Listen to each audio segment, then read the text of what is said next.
So it's if you're ready, I'm ready. You're ready. That's good. Yeah. Sorry. So it's my great pleasure to introduce Eric Poehler. Discover This might how to say it help, correctly. This might help. Who I don't know, our paths first crossed a few years ago, weren't we? At one of the CAs. Yes, I think it was in Paris. Paris, that's right. Yeah, We met in Paris. because we have a shared interest in digital film methods. Really, well, that's how it started. So you are in town and here, having worked extensively at Pompeii, to talk to us a bit about the Pompeii Artistic Landscape Project. I don't know if you want to give a bit more detail about your background in Pompeii, but maybe that will come out. Sure. Over to you. All right.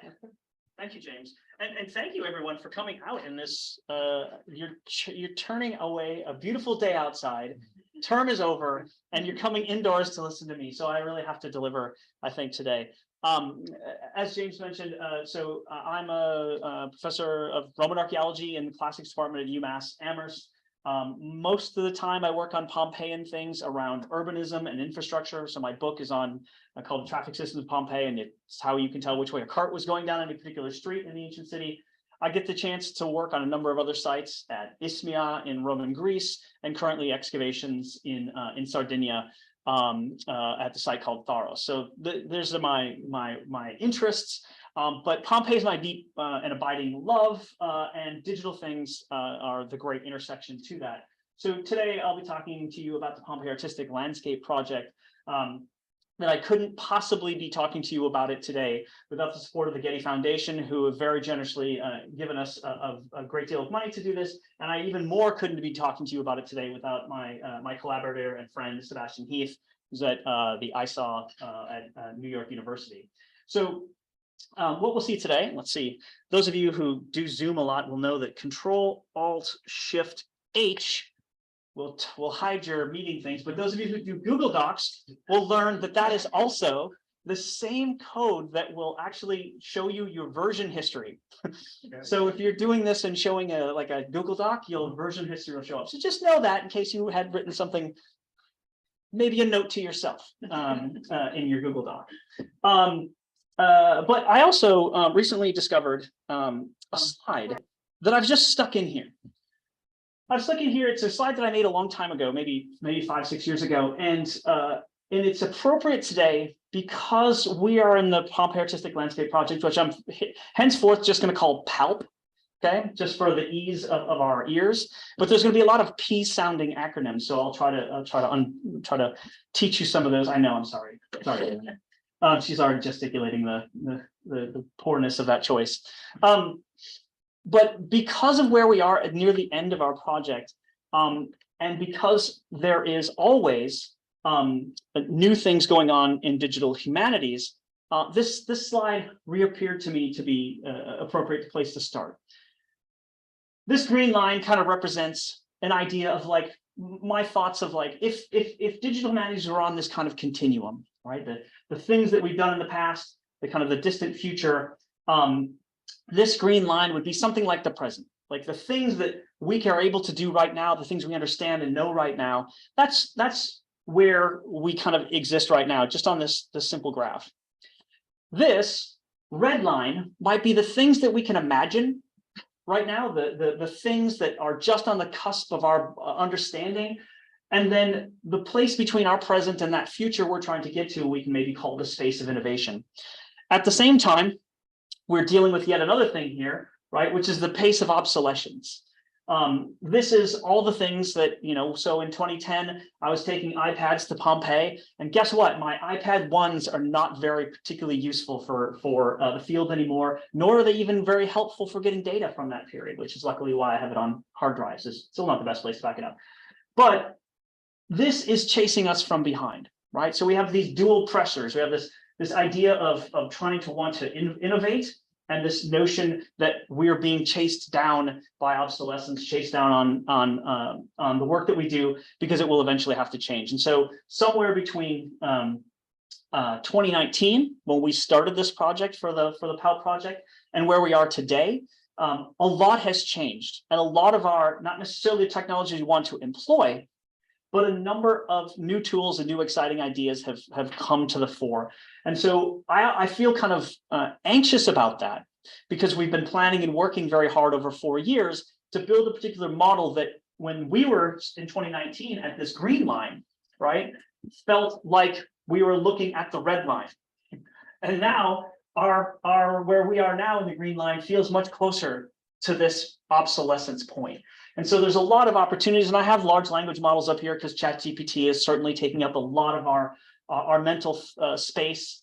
But I'm hopeful. I believe strongly, but I'm also very hopeful that this new future that we're imagining, the further red line, will have a lot to say about our project. And I invite all of you when we get to questions, to question me from that perspective of what is our future and what could the project that I'm going to show you in just a minute now be like if we do that. I also want to tell you that we don't have any plans right now to do that, right? I do want to hear it from you. That's not to shut down the idea that you shouldn't, are you thinking of doing this? We don't have plans to do it, but you might have a great new idea, and I would love to be able to cite you as the source of that idea if we ever do it. So why PALP? Why do we have this project? Let me start by inviting you to go to palp.art right now if you want to. So instead of saying, oh, at the end of this talk, come and see this, go ahead and just navigate there right now, because our live site is there and you can go and check out what we're doing, because I know we can all do more than one thing at once. And you can see what the site looks like at this point, and maybe you'll get some ideas about it while I talk about the project from kind of a higher philosophical level at this point. Those of you who know Pompeii will know that it is an enormous site.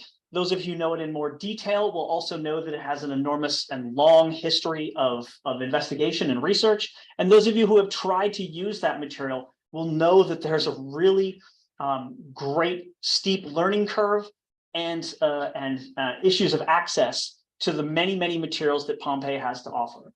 A brief moment to say is that around the 1964, 65, the last of the great clearance excavations occurred, and they stopped kind of digging out Pompeii just to expose more of it.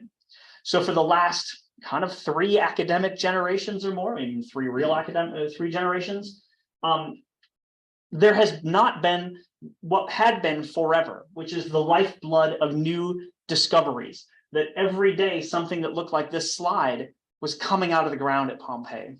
And so when you see on Instagram or Twitter today, you see the superintendency, you see the director showing you, giving you tours of these new things. They're so exciting because we haven't had that given to us. We've had that kind of even taken away from us, that even the expectation that we should expect Pompeii to give that to us every day was gone.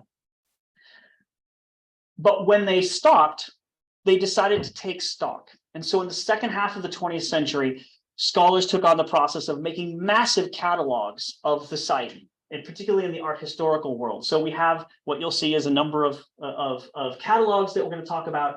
And PALP became an opportunity to take on this massive landscape of art. That's why we call it the Pompeii Artistic Landscape.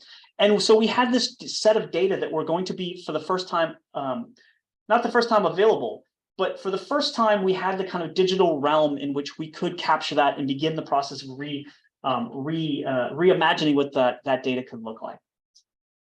I can also answer this question from a more rhetorical or more even deeper philosophical point of view, which is that when you look at this image, you know that you're looking at a painting. And you know when you look at a painting that you're not looking at something that's constantly reproduced. It's not a photograph. It's not a lithograph. It's not a print. It's a single unique instance of something that a human has made. And in a certain sense, when you imagine that this, although there are plenty of formulaic artworks in Pompeii, and although there are pattern books, because we can actually see particularly like a Cupid that's been painted in the same pose, we know that there is some standardization within this, but the vast majority of Pompeian walls that were painted are a record of some human's imagination. And so Pompeii becomes an enormous landscape of artistic imagination, and exploring that and bringing that into the 21st century is a great reason to do something like PALP.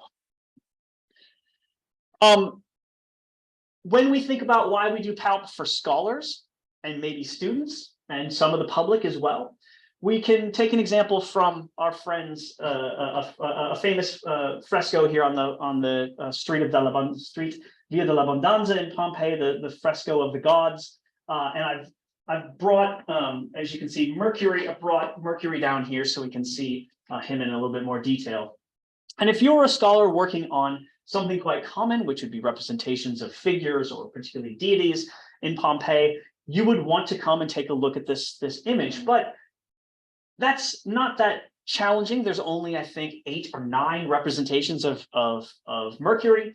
And so you could go to the main artwork catalogs. You could go to one catalog called Pitture e Pavimenti di Pompeii. So these are 4 volumes of textual descriptions of artworks, very short little things. And I'll show you what these look like in a moment. You could go to the Pompeii Pitture e Mosaici, 11 volumes of pictures and captions. And you could go to the indices and you can go through them and find that. But if you are interested not just in the face of Mercury, but the depth of his penetration into the artistic landscape and mind of the Romans as they painted their walls, such as is represented by Pompeii, you might think that even without him, his winged boots and winged caps could stand in for him, or his caduceus here, his kind of implement representing him, symbolic, that can stand in for him. But these don't appear in our indices. And so instead, as Ava and I were talking about earlier today, you have to page through these 19,000 images one by one to go and try to find them all if you wanted to do that. That clearly is not something that people are often going to do, right? The reason why you might actually do that is because I think you are thinking about your research, you heard somebody say something, you read something, the next morning you're washing your hair in the shower and you think, God, what about this thing? PALP is a project that we want people to have crazy ideas in the shower and not have to spend 3 weeks figuring out if it was a crazy genius or a crazy stupid question. So breaking down the research, breaking down the barriers to really speculative research is another kind of rhetorical way I would explain why we're doing PALP. That's probably the most likely thing that's going to happen with our project. But having worked on another project called the Pompeii Bibliography and Mapping Project, which you might have seen, the number of different ways people use that site and what they do with it makes me believe that lots more will happen here. All right, let me, and here's that project, if you wanted to take a look at that. I have that in place because where I want to start with you guys is the process of building this project, and particularly to talk to digital archaeologists, because our project is really first 3 massive digitization efforts, and then a massive description effort that relies on a huge amount of digital infrastructure, not complex digital infrastructure, but robust, simple infrastructure. So I show you this map because when we left let me come back to this. When we left our description, when we left the process of illustrating this site spatially, we only got to a certain level. We only got basically down to the building level. And what we needed to do is to get further down in the resolution of the site. Because if we wanted to talk about artworks that were on specific walls and specific rooms in specific buildings, we needed to drop the resolution of Pompeii spatial information down from where we had it with the information that we inherited from this project. So that's why you saw this cover slide, which is that the first thing that we need to do is deal with the topology, the interaction amongst the representations of space and modeling those. I just want to show you what it looks like to try to start that process, because I told you that in the mid-20th century, lots of great work was done to begin the process of documenting the artworks. And they went through this process as well. They realized that they needed better maps. So they started dealing with some of that mapping issues. And my goodness, the amount of scholarship that can be done on the mapping of the site is really quite amazing. But these come from that Pompeii Pitture e Pavimenti volume. And you can see here that what they've done is they've lettered, and in some cases, and I guess we don't see it over here, but in some cases they number things, some cases they letter things, some cases they number and letter things. Sometimes they use like 1 or a prime. Sometimes they put it in brackets. I won't bore you with the details of what all that means, but they did provide us with some nomenclature in which to start. That nomenclature grew and was largely brought on. So if this is the work, if this is work published in the early 90s, done in the 70s and 80s, that became the basis for the work here for the Pompeii Pitture e Mosaici, so PPP, PPM. This becomes the basis for this, in which there's a few corrections. There's a chance for them to change things and make it a little bit better, and we get that here. This means that we now have 2 data sources that largely know about that do know about each other and are happy to kind of talk to each other and use the same information. You'll notice that I've only been talking about the room numbers, the room letters and numbers. The big number here is the number of the region. I'm sorry, the number of the insula, the city block here. And you'll also notice there's numbers that run along the outside of the street, that every doorway gets its own number as well. There's a small problem between the number of the door and whether or not the number, when you have 2 doors, which one becomes the primary, right? So you have to deal with primary and secondary numbers. I won't make that too much of a challenge, but I will say that when you deal with another website, another source of data, the Pompeii in Pictures website, and I encourage you all to go and see that, and we'll see Bob and Jackie in a little bit later in the presentation. You'll find that they have done this work as well, but they didn't have the level of detail. They didn't necessarily follow the same level of detail, but they did follow the address system. So we could match their 5126s with the 5126s on here and work with that. Unfortunately, sometimes they had their own maps and their own number systems that they used in order to do this kind of photographic safaris that they took. So we had to work to reconcile all that. Let's see, I'll just zoom in here really quickly. And this I put in just for your interest. So I've kind of belabored and problematized the issue of nomenclature and how you can have one late system that comes in, and then there's another kind of larger, earlier system of doorways. That doorway system, the system of a region of the city, a city block, a particular building based on its doorway, that goes back actually to the 1858 is the first time that seems to be conceived. But before that, there were other systems in place. So make sure I'm on the right, place here. It's upside down and sideways to me. Here we go. Way over here, there's another system where they started numbering up and down the streets. This one, in fact, numbering up the street and then coming back down the other side. So we get this system of up and back. This street here, you can see number, you probably can't see it, but there's a number 1 here, 2, 3, 4, 5, 6, 7, 8, right? An entirely different organization for doing that. That's because this street had been fully excavated when they invented this system. This one was not, and they were unwilling to wait decades and decades until that whole area was excavated to give these a number, right? So because if they got to here, they get to 5, right? 3, 4, and they'd have to come back. So they decided to just go on with it. So the further back you go in time to think about the topology of Pompeii, the more you have to struggle with this correlation of numbers. If you just look at Pompeii from a particular point of view, with just the point of view of the individual buildings here, you get a good look. And this building level view is really quite useful. In fact, one of the most interesting and useful maps that has been made in the last 70 years or so is Hans Eschenbach's map, in which the different categories of the use of space, yellow shops, purple workshops, beige houses, pink public spaces, blue service buildings, the kind of commerce buildings. All these things are illustrated because then they allow us to look at the social texture of the city and understand about just simple things like zoning doesn't exist and other things that we can get at. So just looking at this level of the individual building gives us a lot of information. But it wasn't enough for us. It wasn't enough for us to actually get at the information that we needed. So we needed to go and do everything in much more detail, look at every single building and make sure that it had the right address and that it had the right shape.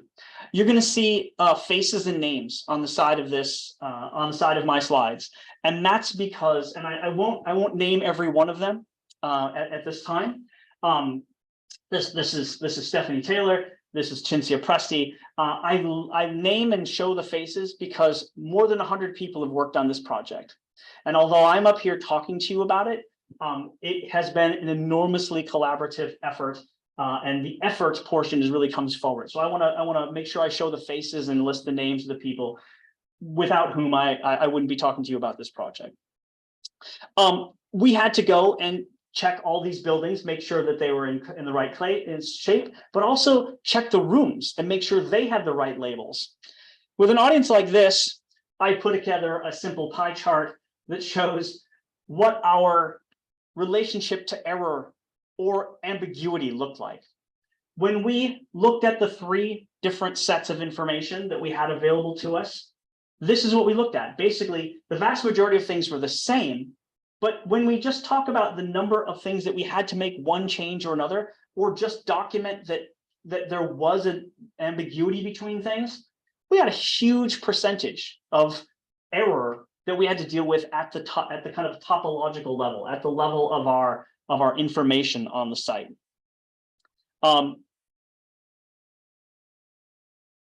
This is essentially the same map that I've shown you before with just buildings. I throw it up here just to give you a different view of it, but also to show you what just to keep that in your mind as we go to the next level. Because if this is what Pompeii looks like as a series of buildings, this is what it looks like as a series of rooms. Now, the color ramp that you're seeing here is basically moving from the darker red you have to the larger the space, the more yellow white that you have, the smaller the space, as you can clearly probably intuit. But that's really a quite different relationship to the city. And it's also quite different when you zoom in even further.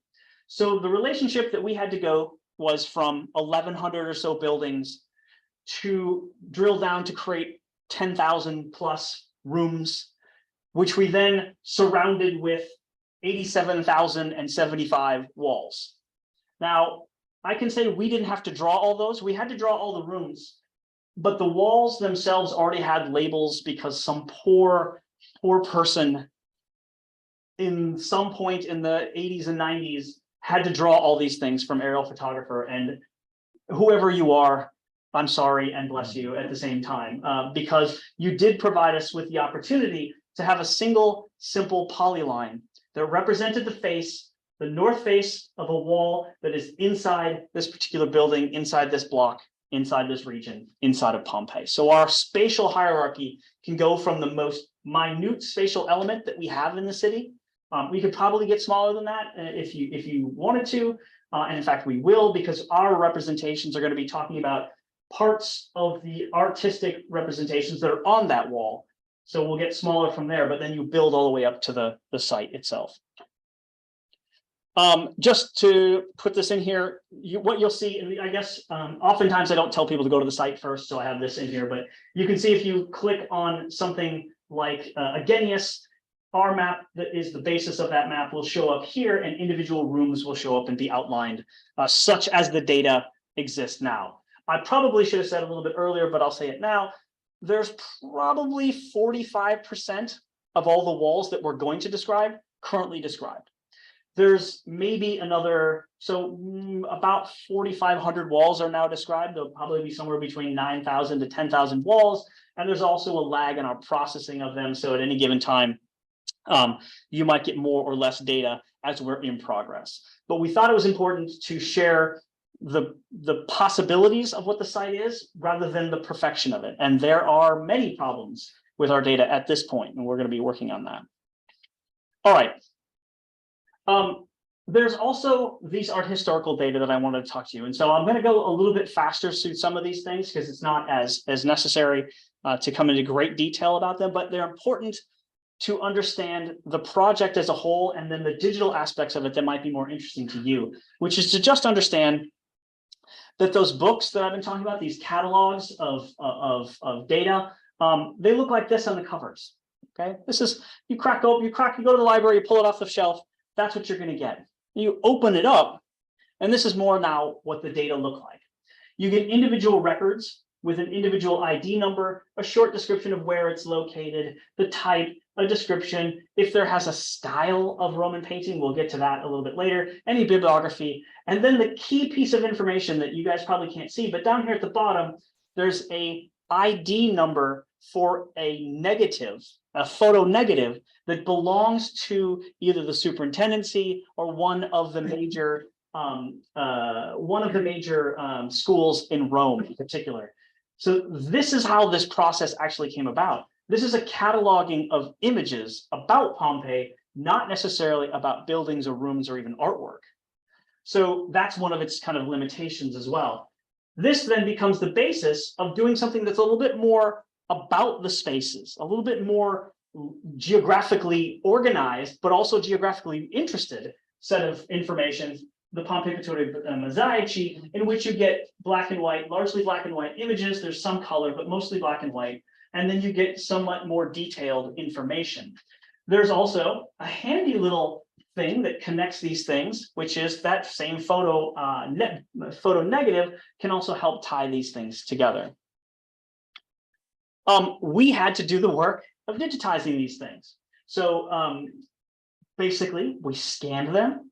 Akshita Bhagia wrote a script to strip out the information and put it into a table. But boy, oh boy, OCR, as you all know, is no one's friend, and it sure isn't perfect. So Maggie Knapp was one of many people who had to go through, along with me, and go and double check these data. In fact, we are still going through and linting this data as we speak. There are people doing it, working for the project right now. So we then transformed this into tabular data. I guess there's about 24,000 of these instances of kind of small descriptions of artworks and other things in Pompeii. Akshita and the fine Tritham brothers did the same thing for us, cracking open the Pompeii Mosaici volumes, breaking them apart, and then helping us reassemble both the image that had to go somewhere and then the caption that had to be reassociated with it. I won't belabor the points here, but a tool called the Pompeii Explorer was built for this. And if it's helpful or interesting, Akshita has a GitHub page in which all this stuff is available. And then lastly, the third kind of major data point that we have, digital information that we have, comes from the good people, Jackie, who you see half of here, and Bob, who's behind the camera that you never see, Bob and Jackie Dunn, who run Pompeian Pictures. And if you know anything about Pompeii, you will have used their site probably. It is the most basic of Web 1.0 type sites, just basic HTML, and it can be a little bit difficult to deal with. But why this is important is that although they take lots and lots of photographs, and by the way, they have spent 15 years going as retirees to Pompeii, taking hundreds and hundreds, thousands and thousands of photos, gathering the photos from other people, putting them online, and now there's more than 100,000 photos online that they have produced for us. Why this is valuable, not just as a kind of a kind of click and see resource. For me and for many of us who are interested in the kind of the overall archaeology of Pompeii, the fact that Jackie and Bob are taking a picture of that wall with no art, half covered in the materials of the real life of what it's like to keep and try to conserve a site. There's so much information here that isn't about art, but boy, is it useful and important to understand documenting the less pretty things in Pompeii. So and for me, that's one of the great values of them. But they were very kind. They worked with us and they gave us their 100,000 images, and we have about 65,000 of them online in online catalogs right now. So when I go to this next set of slides, again, I'll give you the link in just a moment, but I realized I was going to talk about one problem that we had. Because it's a very simple website, when you click on one of these pictures and download it, it's going to say image 0001. The image that they took as a high resolution image that we wanted to share with the world was called something very different. And there was no way to actually go through and figure out what image went with what particular caption. So they'd provide us with these little captions. We didn't have any information about that. So we had to begin the process of matching through the image itself and through computer vision, a low resolution image and a high resolution image. The first thing that we tried to do, and Jeff Blacketter from Carleton University in Canada scraped the whole website, pulled it down, and got this association between the text and the images, and that we didn't quite get the possibility to match them through a simple image hash. Instead, with a program at UMass, University of Massachusetts Amherst, where I work, UMass, a program called Data Science for the Common Good, they were able to give us a couple of near genius level master's students who ran these things through a number of different processes, and eventually came out with very high confidences on matching high and low resolution images. And so we finally do have all those images matched.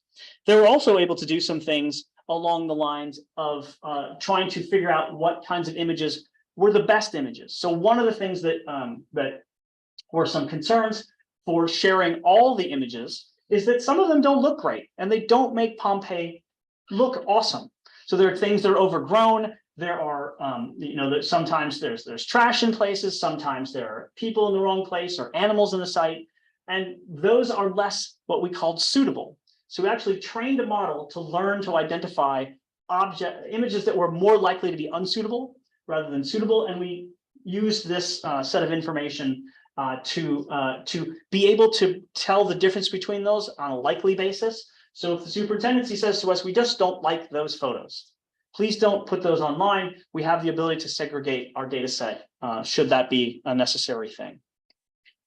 And here's that website. You can go to UMass Amherst lunaimaging.com, and you can see there's 70,000 images. Not all of them are of Pompeii. So we've got a few things from Vesuvius and Herculaneum and Stabia that are mixed in there as well. That's fine, but only about 60, just shy of 60,000 are of Pompeii. And then we have 19,000 images from these volumes here, the Pompeii Pittoria Mosaici volumes. Now, if we're going to take these really large data sets I've just described to you, right? The spatial data from a very long history of producing spatial data at Pompeii and nomenclatures at Pompeii, these vast visual resources that are quite complicated, one textual resource for that Pompeii, Pittoria Pavimenti di Pompeii, those text catalogs. If we've got that information, we've got to be able to kind of aggregate it and put it all together.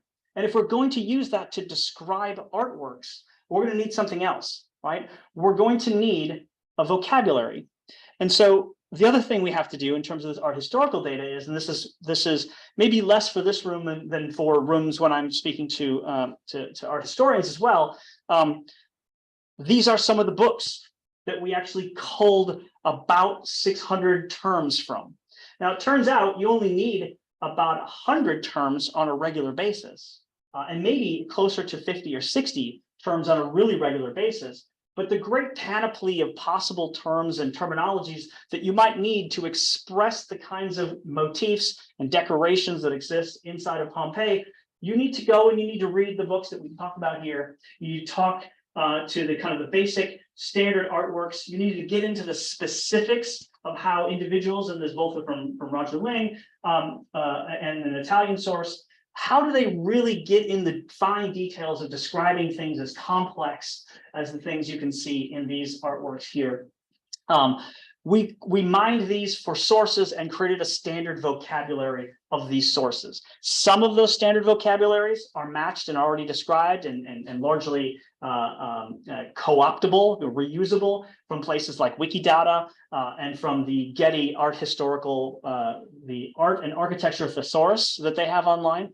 But we have collected the voices of Pompeianists to describe Pompeian art and use their terminology, which you'll see here, sitting in the back vocabulary tab of a spreadsheet. Now, this is important because what you're going to see when we switch to the description side of this spreadsheet, this is the space in which we describe artworks at Pompeii. It's a spreadsheet that you're going to see later, embedded inside of a web page. Behind it is where we fix our data on terminology. The terminology grows ever so slightly as we learn we didn't have the right term. It is almost never culled, where we realize that's a duplicate term or it's just an ambiguous term for something else, but it has happened. But the point of all this is to show you that we are establishing a fixed vocabulary in every instance in which we begun in a descriptive process. So, and it's not just that it's like that. Oops, sorry. I guess I've jumped the shark on my statement here. I'll go to the next thing. When you go to the other side, you'll see that there is a drop-down menu, so that students don't have to know these terms. They just have to know that they're looking at a figure.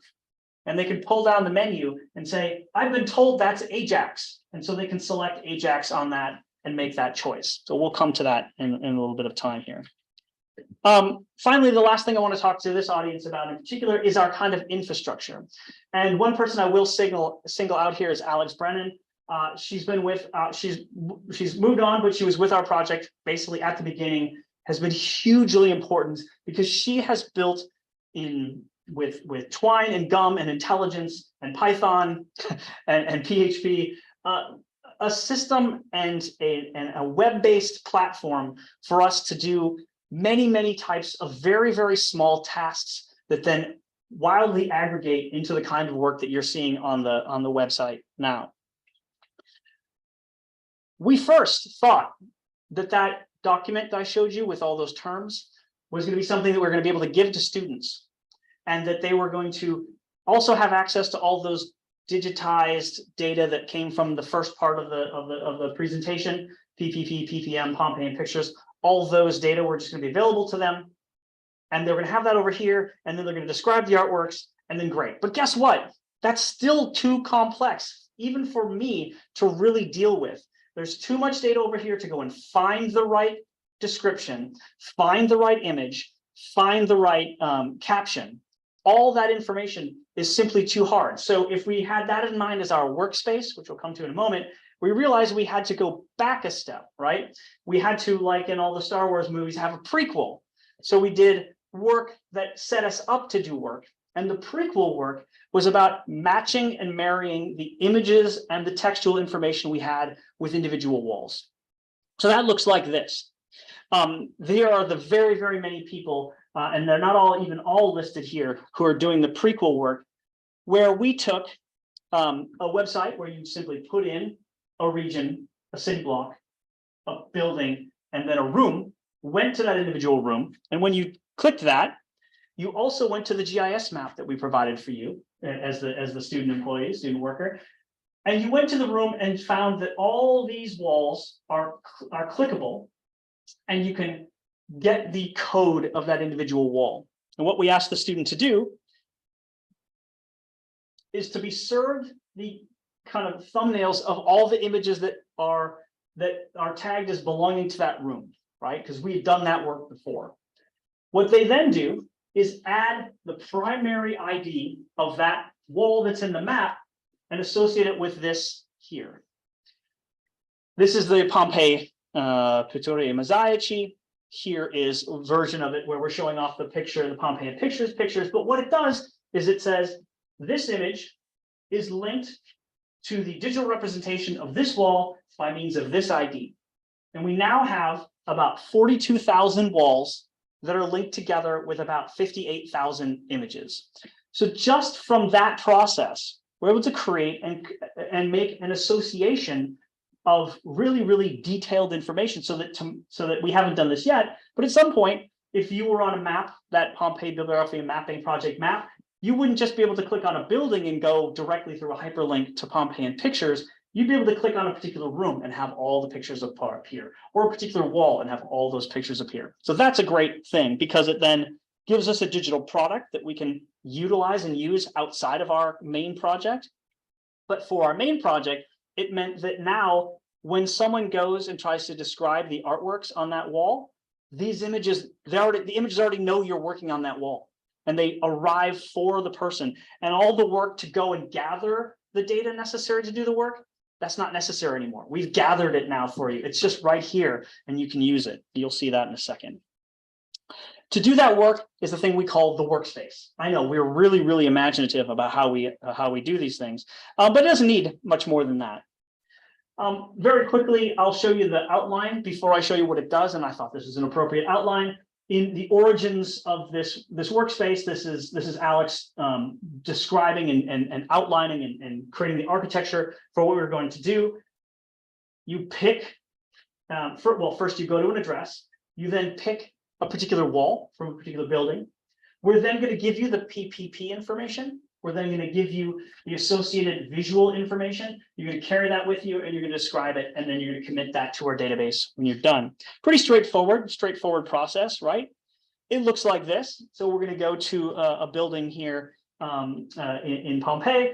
Click on that. Here's the list of walls. This is what we call the ARCs or the ARCs. It's all done. We've done it all already. You can see that some things are marked as done because they had art and we've now described them. Some of them are marked as we looked at the pictures. There's no art. We looked at the Pompeii Pavimenti, and there's no little textual description to deal with. And unfortunately, in this example, we don't have places where we have the opposite and having no pictures and no textual description. And then in those cases, we say unknown. Right, because that's a null rather than a confirmed no art, right? And also I should say no art means no art recently, because we don't know what happened 200 years ago. We could, and that's maybe a thing for question time. The next thing that occurs is that you then get served this information, and you are going to then, a student will then associate the individual ARC. They do that manually at this stage so that that information will actually get copied down here. And that data is then going to move forward with the student till we get to the end, which is going to be in a moment. Here's all that prequel work. All the work that all those people did on the prequel is now paying off, because instead of looking through 70,000 images, you're only having to deal with the 5 that have been shown to you.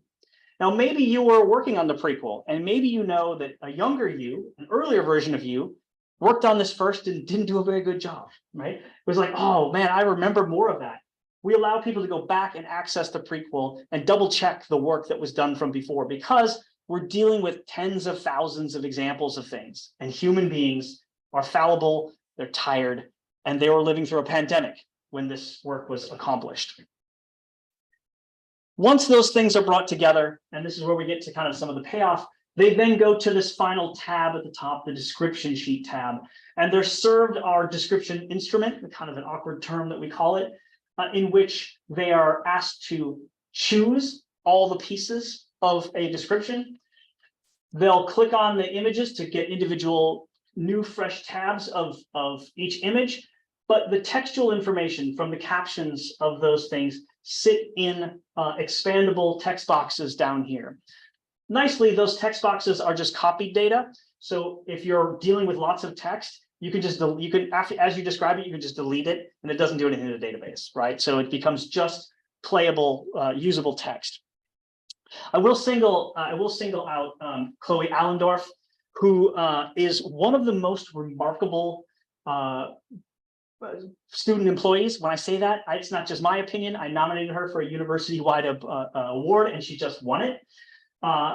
But she seems to have this incredible knack that a project like this can produce an opportunity for, and to discover that there are human beings like this. She just gets how Roman art has a certain formulaic nature to it. She's come to learn the terms and the terminology of it, and she's also become extremely familiar and comfortable with the peculiar way in which we ask her to assert that familiarity and domain knowledge. And she has described potentially maybe close to 2,000 walls now, right? Out of 10,000. She has more, she's looked at more art in Pompeii as a third-year undergraduate student, right, in the American four-year system, then most PhD students will look at if they're just doing Roman archaeology, right? You just wouldn't do it. Only dedicated people looking at Roman art history would look at something more than this. And then if you look at the names of these other people, they are dealing with dozens to hundreds of works that they're describing as well. So it's a really interesting thing to think about, the ways in which we're not asking these people to go and use this information, but by God, there's going to be people walking around 50 years from now, when somebody says something about Pompeian art, they're going to be like, well, let me tell you about blah, blah, blah. It's going to be, I think, a fascinating set of, sets of knowledge that will be distributed through these people. Returning to the project and coming to an end, this is what the work looks like. Once we describe something, we say it like this. We say, we're telling you, dear world, and this is where I would usually hand over the microphone to my colleague, Sebastian Heath, where he would get into the details and begin to run us through the world of linked open data that helps describe why we do it this way. We do it this way, and to say it very briefly, we do it this way so that we can control and produce individual identifiable objects, instances, all the way through our description, so that we can link them and make them actionable across not only our project, but outwardly as well. So if I come back to this, and I'm sorry that you might have trouble seeing this, you could say that what we're trying to do, and I think I'll focus in on one of them, we're trying to do here is make a specific statement. We're saying, this is the ARC we're working on, that's our wall. We're describing a fresco because it's not just frescoes that exist on these walls. There's sculpture, there's mosaic, there's another type of wall covering called Cochipesto. Then we start asking, where is it? Pompeian artworks are largely definable as fitting into 3 vertical sections, a lower, middle, and upper zone. And then you can then divide those into particularly things like edicula and panels that can be, say, in the center bottom. We can have above that a window panel in which we can find a tambourine in the end. And then lastly, by the way, we go back and we give the individual image that we use to describe that. So that if you want to talk about an individual tambourine on a specific wall, in a specific room, in a specific insula, in a specific part of Pompeii, we can tell you that's the one. It is here. It's in a window panel. So here's our window panel, right?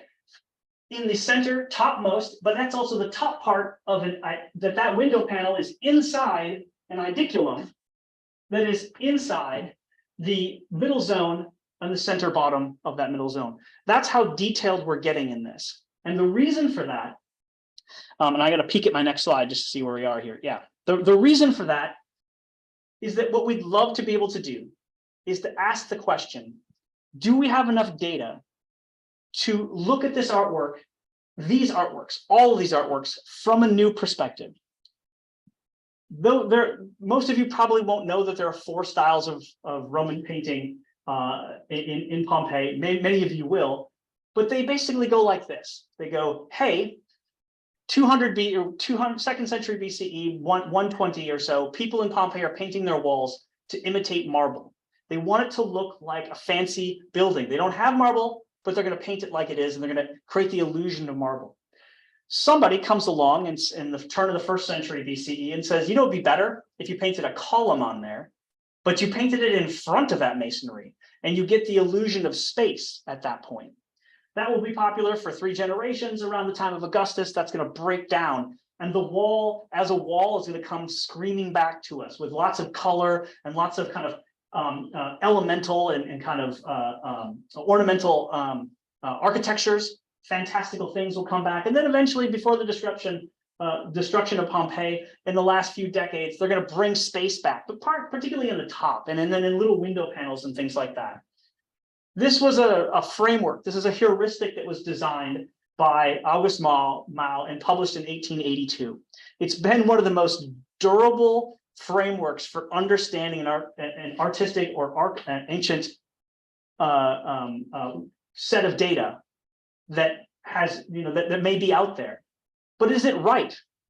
It's clearly a very useful framework.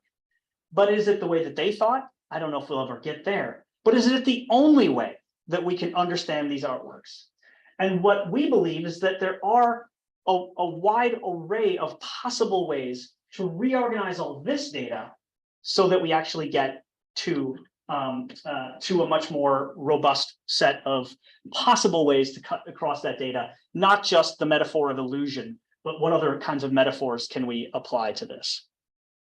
I've already shown you the palp.art, but let me show you just a couple of things of like where we are. This is our current status as of the last thing I updated, I think, on Monday of last week, since it's Monday today.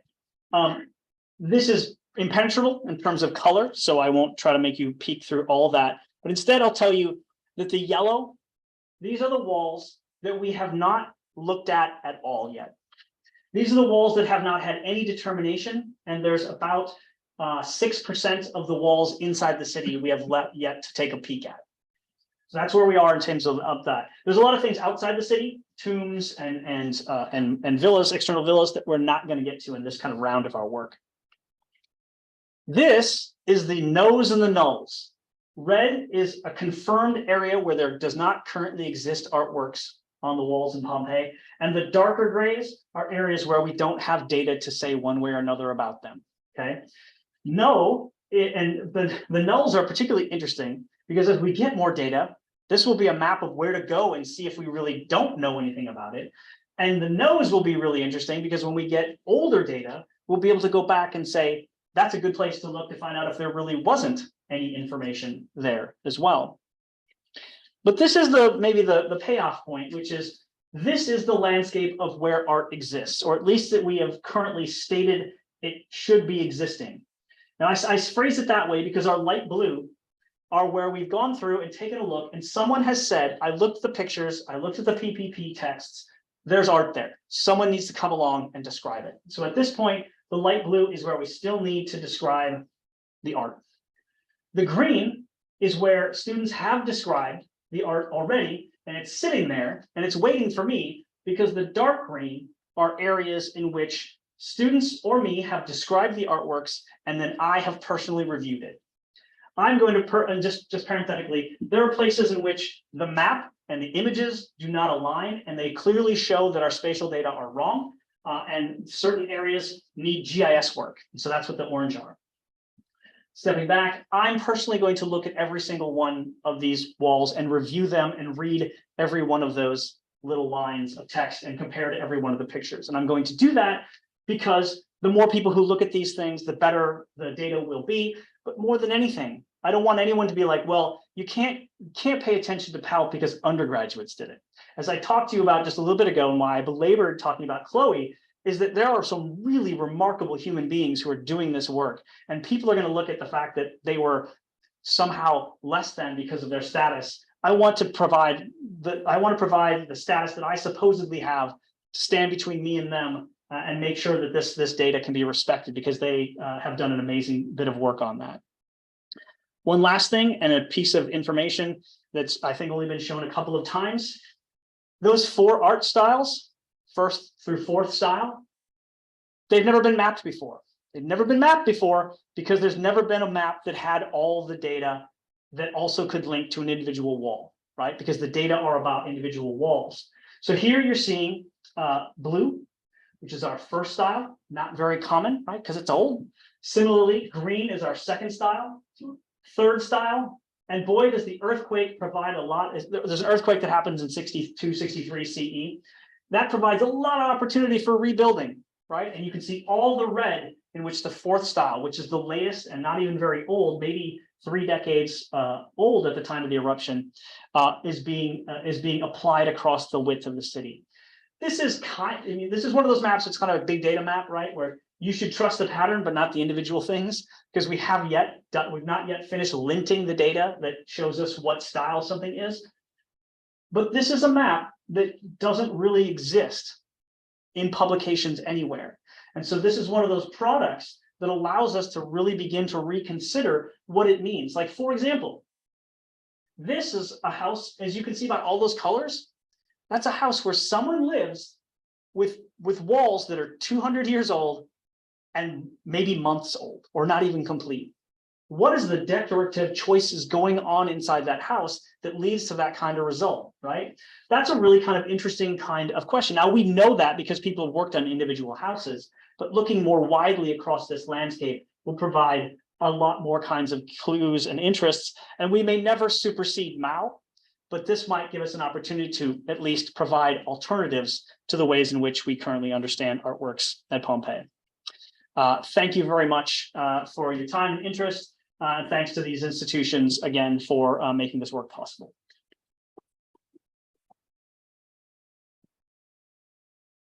Thank you very much. I'll put it to the floor and to the chat. If anyone's in the chat and wants to put a question forward, does anyone have any questions? I just have a very basic question. Please. Go on. How do you deal with upper stories in your spatial data? Oh, we ignore them. So we have, the problem is that our data are all one level, right? Not, I say our spatial data are all one level.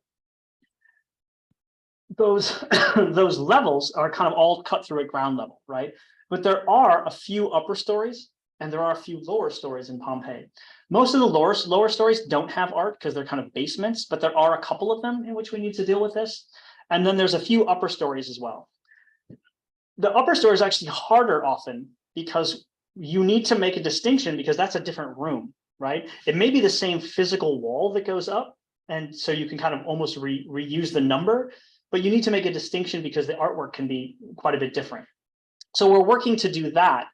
We haven't actually made that change and we're aware of that. And I know you might have seen in what, maybe this showed it off. At one point we had a spreadsheet and it showed upper floors, right? So we're tracking that information and it's kind of like we're dealing with walls on the first floor that are vertical. We're not dealing with ceilings. We're not dealing with mosaic art on the floor yet. But we have all that data kind of collated and we're hoping to do more with it. It's a great question. And if we were at Herculaneum, we would have prioritized it. But at Pompeii, you have 10,000 rooms on the floor level and maybe 100 above ground that could be kind of that are kind of documented. When I was talking about earlier on how they sometimes have like a curly bracket or a prime inside those data, that's how they represent upper floors, lower floors, and kind of in between, almost mezzanine type spaces as well. So not a basic question, but a really good one, and one I wish I had a better like. Oh, we've already done that answer, but you know, there's a good quote by a name that may be known to you guys, Andrew Wallace-Hadrill, who's worked on Pompeian materials, and he has this quote. He has a number of quotes, but one of them that's really good is he says, "The sheer size of Pompeii continues to defeat." Right, and it is the case that you just have massive quantities of data and you can't do everything, and you've got to be careful. You've got to be cognizant of knowing that and then trying to draw appropriate lines and saying, I just can't do that. I'm going to have to focus on one thing and you know, practice my apologies on the other parts. Yeah, thank you.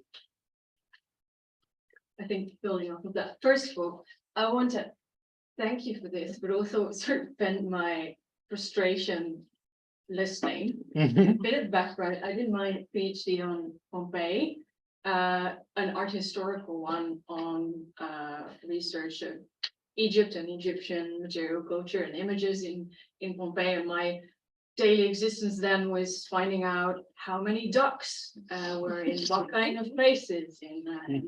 Now seeing this and thinking I could have just typed it into a search engine and would have had it is a terrible thing to see. So thank you. Yeah, honestly. Thanks for that, first of all. You were born too early. Yeah, exactly. Yeah, exactly. But I mean, that also makes me think of the incredible, the potential that this brings is immense, of course. And you ended with, yeah, you can't do anything, but of everything. But the infrastructure, does it allow other types of work, for instance, objects, because art is of course not ceilings and mosaics and wall paintings alone, it's loads of sculpture. Yeah.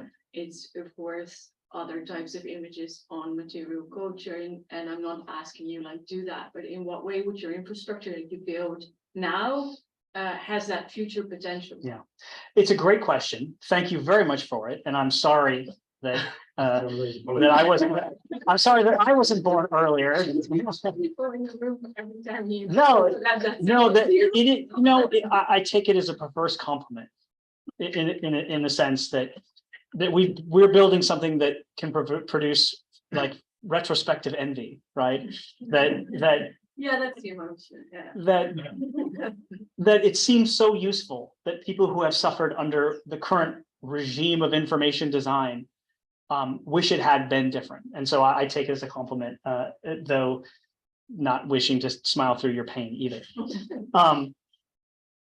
So our infrastructure is something that we're actually quite proud of. And one of the things that we're going to be doing next, by Monday of next week, I've got to finish and submit a grant application, which is actually very close to done, in order to do the mosaics at Pompeii.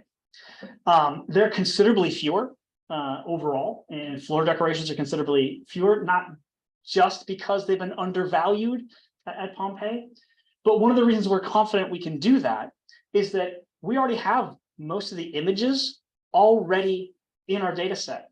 We already created a GIS polygon called an FLR for floor that represents where a floor mosaic might have been. And we've already begun the process of saying, well, if there's a picture of a mosaic in our prequel, just put the floor that it belongs onto. So we can begin to surface those data there as well.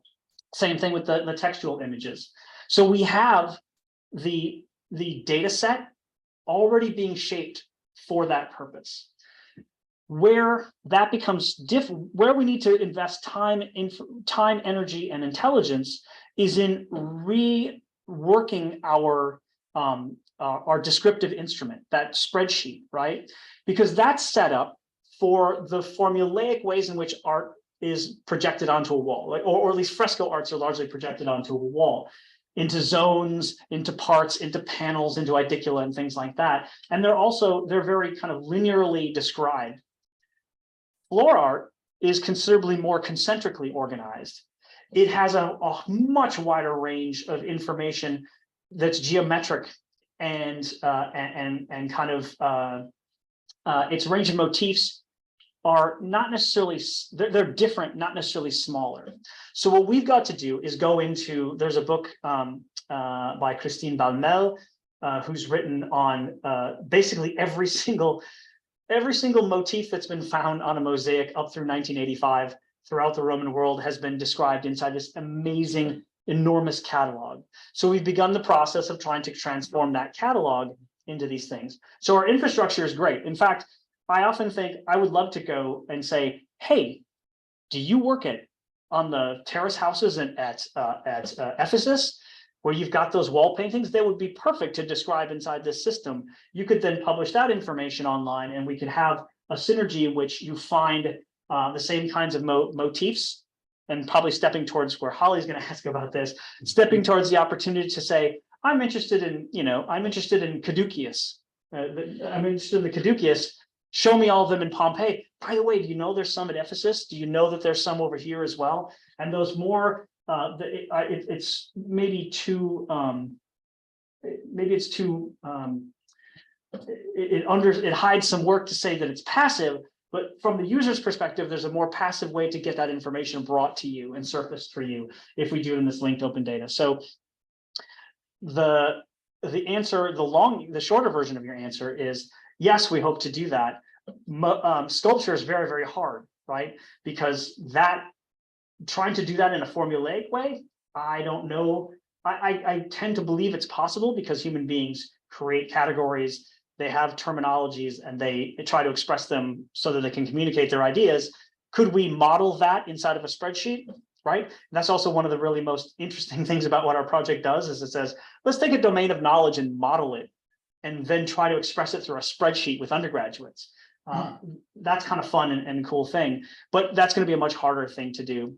One other thing to say is that our infrastructure, almost all of it is online. So if you're interested in the pieces of it, you can go to the pieces and use our data. If you're interested in actually trying to repurpose our infrastructure, the workspace and the prequel are on GitHub as well. So you can just go and have them and use them for your purposes as well. Please credit Akshita and please credit Alex Brennan for their work when you go and fork that repository. I'm going to quickly jump in. Are you seeing people use it already, like, and make new knowledge with it, and then because I felt it followed on? Or is it too new still? Yes and no. So what we don't do is have a way to kind of see who's interacting with it that much right now, and we're not really tracking the data. We are at this moment. One of the last things that our grant funding is we've asked to do with our grant funding is have an extended virtual workshop. And we've invited scholars who've done work on Pompeii already and have a kind of a topic either in hand that they're working on or have published already. And then say, now come back and try to examine that data, that question, that idea through our data again. No way. Yeah, yeah. Right. We didn't invite you into this punishment. And with the dual purpose of one, inspiring them to see if they could do more. And if they did, maybe we would do a volume or something like that. But the more immediate thing is to get people to tell us how we make a user interface that serves the needs of at least scholars, but we also have people interested in secondary and post-secondary pedagogy as well who are coming into this. And so we're trying to create a very wide platform, but I don't know. I can't give you any numbers of what people are doing, but I know that 75 people a day use the Pompeii Pompeii Bibliographia Mapping Project's map. Right. Like 100,000 people in the last 5 years have used it. So there's a wide range of possibilities. I think more people will use this when it's around, because art is intrinsically, I think, more affecting than a map. Although lots of us geek out on maps too. That's beautiful. Holly, and then you go ahead. Yes. And I saw some hands here as well. So okay. Was it? Okay. Yeah. Sorry. I couldn't resist. Just first of all, thank you for this. It was absolutely wonderful, and in particular, what I thought was great was that you focused on the workflow and the points of decision and the friction points. So that what you're going to end up with at the end, and this is something that I don't think we talk about nearly enough, is making sure that people will be able to trust it as a resource at the end. And you seem to have taken that all on personally yourself. Yeah, for sure. But I think that, trying to do this kind of work at scale, and you so rarely see practical examples of this that we can kind of compare. So I love that that's what you focused on, that's what we really need to be unpicking, is where those points need to be, and how do we ensure that and we never talk about it. We never talk about the expertise that goes into things like metadata mapping, and we never talk about that. So, but my question is, so for the things that are unknown, I know certainly from my experience with the ArcA project, which was trying to do automated image recognition, where basically, and this was again about where do you put in those decision points.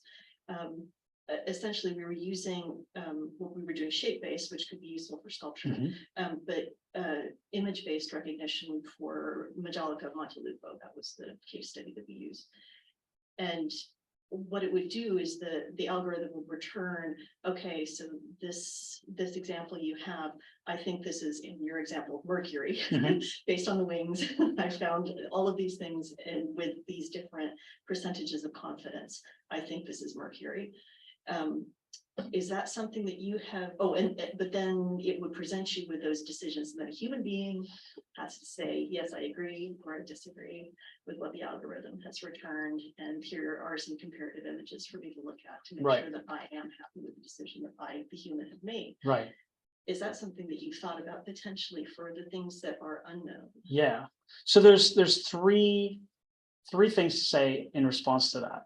One is that we also have a category for unknown, meaning we can see there's something there. Say for like, we're saying in the left-hand panel that happens to be red, there is in the middle of it an unknown, and we will express the notion of unknown. And hopefully that then eventually could become known, right? Some older imagery could tell us that. So we can express doubt through that. The second thing to say, what is the second thing I was going to say? Hopefully I'll come back to the second thing because I have forgotten it. The third thing I was going to say is that one of the things that's really interesting about, I think, about what you've said is that, oh, I know the second thing now. The second thing is, and this is something that Abe and I talked about at a coffee today, is that when we make the assertion, and this is kind of all scaffolding up to a bigger point, when we make the assertion that there is a caduceus, right, and it's not unknown, that is, we call that assertion of a motif of some type, a depiction of some type, a concept, right? And so there is an ID, a unique ID for the assertion that the thing being described, this amorphous concept of a thing, is a caduceus, right? So it is going to be possible for us to then say that is a PALP assertion, right? It will be possible for us to make assertions of other people and other types of assertions on that concept as well. So how do we deal with unknown? That's one of the ways. Maybe there's another piece I can say, which is, yeah, when we have a picture, if we have a picture and we can see there's something in it, but no one has said it, we try to describe it as long as we're pretty sure of what we know it is. And if we don't know, when we will just again say unknown. There are a few times in which the PPP and PPM disagree with each other. And we will, at those times, let the human, using maybe Pompeian pictures, decide which of those is more likely, unless they decide that neither of them is likely. And then they will put in our notes field, but PPP says it's this, right? So we're trying to deal with that ambiguity. And the last thing to say is that one of the things that will be great to do as a test or as a thing for later is, when I showed you the work that we did of using a convolutional neural network to kind of figure out pictures and what was inside of them and do some first training data and get to suitable, unsuitable, like that's some really basic stuff. Like, is there trash? Is there trees? That's kind of basic stuff. But what we're producing now should be a really good trained data set, because as I started out talking about, this is an imaginary landscape. And right now, our computer vision models are great at recognizing real dogs and real cats and real trees and things like that. So far, they haven't been as good at understanding what they're looking at when they see the Roman world through the eyes of some Roman artist. And this could be a way to actually describe to a computer, you're looking at Roman art, this is what it looks like. And so that's something that I think could be really interesting as well. But I hadn't thought about it. It's a better answer than what you think about upstairs, right? It's very good. Thank you. Did you want to ask? No, I might know what you were going to ask. Ah. What's the relationship between your spreadsheets and your actual database? As I just spent a Yeah. turn reading this guy. Great question. I'm not the one who does this, but what I can tell you is that there are a series of functions that Sebastian runs, in which each individual sheet is read, and each line is read out. Let me go back, because this could be interesting. I'm just relieved to hear this. It's like it gave the impression at first that you were doing all of this in Google Sheets. No. It's a great question, because what we're doing here, this is how we can meet our workforce. Exactly. This is how we can meet the technology available to us to build a workplace. But it is not a great representational model of a world or an actionable one. So and one of the things our students interestingly have to know a little bit about what's going to happen to this data later to describe it correctly. Because let me get this last little thing out of here. Because when we assert, if I were to go up far enough, the first assertion would be fresco middle zone. And it might have a color and says like, okay, guess what? there is a thing called the middle zone. It is a concept called the middle zone, and it has an attribute, and that attribute is its color, which you see over there. But you see, we've gotten way down the line here. If you repeat center, bottom, idiculum, the process is going to know that, hey, I'm in the middle zone, concept of middle zone, attach a new object to that. What am I attaching? I'm attaching the notion of a part of this fresco that it can be described as the center bottom part of this fresco's middle zone. So it creates a unique ID for this here. And then it says, and what is that thing that's there? Well, that thing that's there is an idiculum, right? And so then it attaches that concept to it as well. So now we have several concepts, the concept of the fresco, the middle zone, the combined set of spaces that are there, and then the concept, the idiculum of the thing that is there. Notice it repeats. It repeats not because there are thousands of these things in this one space, but because every time we repeat it, every time it sees the same thing in the same space, it skips it and says, this is more of the things that belong to that space. And so whatever happens over here continues to attach radially out from our circle, right? That's what's happening in these in the background, right? So when we're running these sheets, and one of the last conversations I had with Sebastian was about, okay, so right now, if I run this on my machine, it takes potentially 3-4 days to just grind through pulling. We're unsure if that is, it might be just Google's API, that it's slow to pull it in, run through the machinery, run this through our machinery, and then spit out a differently formatted, linked open data formatted set of information. We are now well over 2.5 million linked open data, just 2.5 million triples, right? Individual statements of this information. And again, when I say that, that sounds really impressive, but a good number of those things are more, they're not human focused things. They're actionable things. They are the fact that there is a notion of a thing called the center bottom portion of a middle zone. Human beings won't care about that identifier or care about that bubble in our little kind of graph, but they will care when they can search for particular motifs in particular parts of particular frescoes, right? They can say, well, how often does a caduceus show up in the bottom part of a fresco? And that's the functionality that this level of specification is meant to try to evoke. Can I just ask a follow-on question? Please. Because Eva is talking about her PhD pain. My own was with the Beasley archive, and this reminds me so much of that. Yeah. And thinking of that, is there any attempt to assign any of these works to hands or workshops? So that some of that work has been done.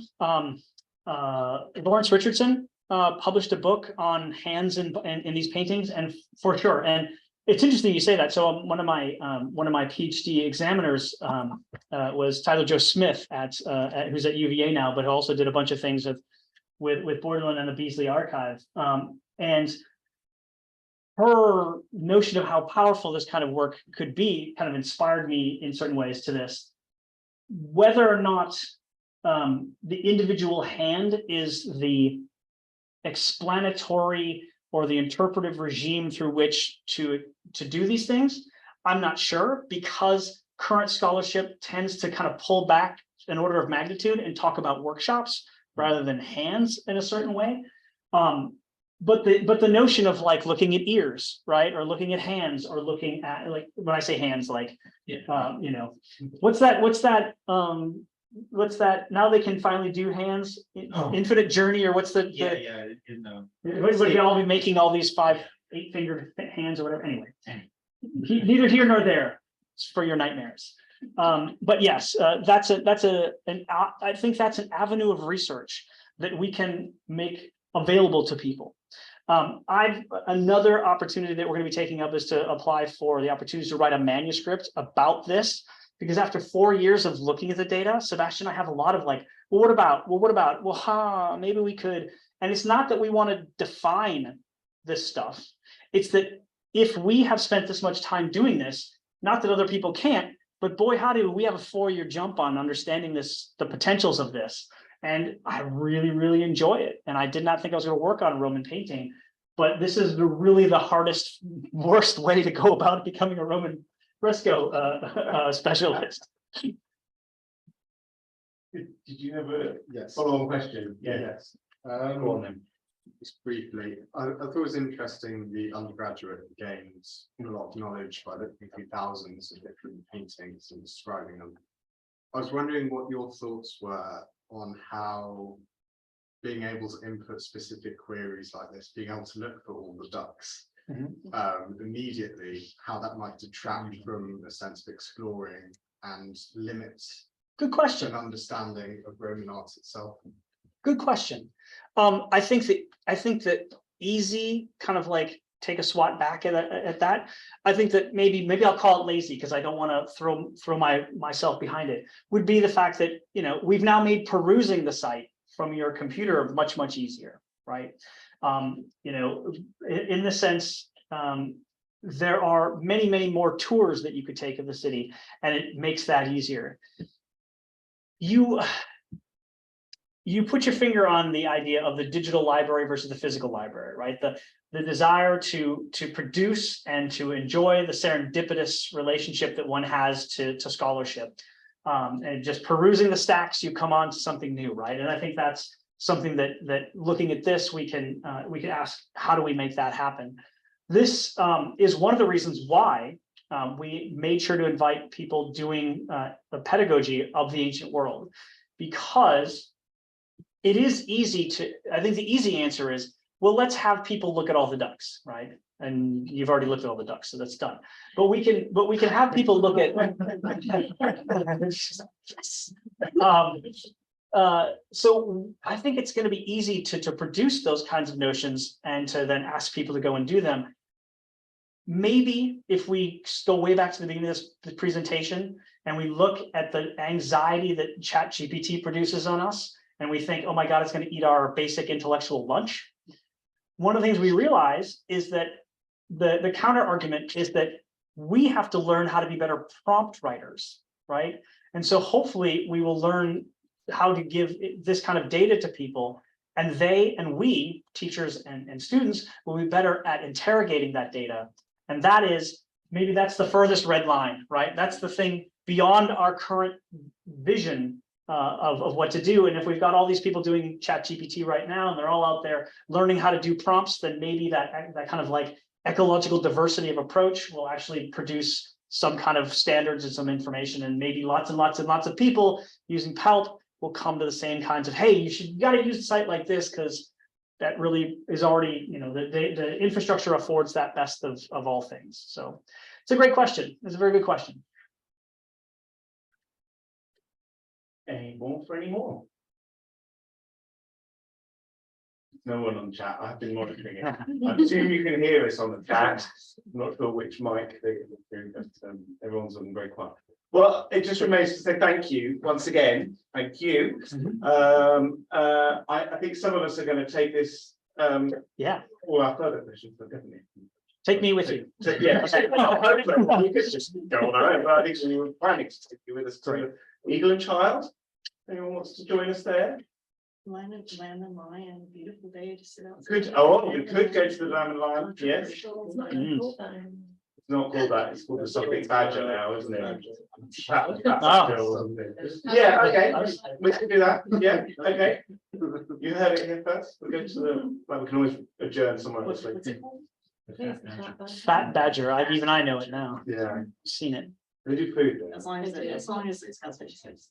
Yeah, okay, right, so there we go. So if anyone online wants to whistle down to the pub, you're very welcome to join us too. But otherwise, yeah, thank you very much for coming, especially since it's out of term time. Yeah, All right, in fact, doesn't it? yeah. We're a bit worried that no one would.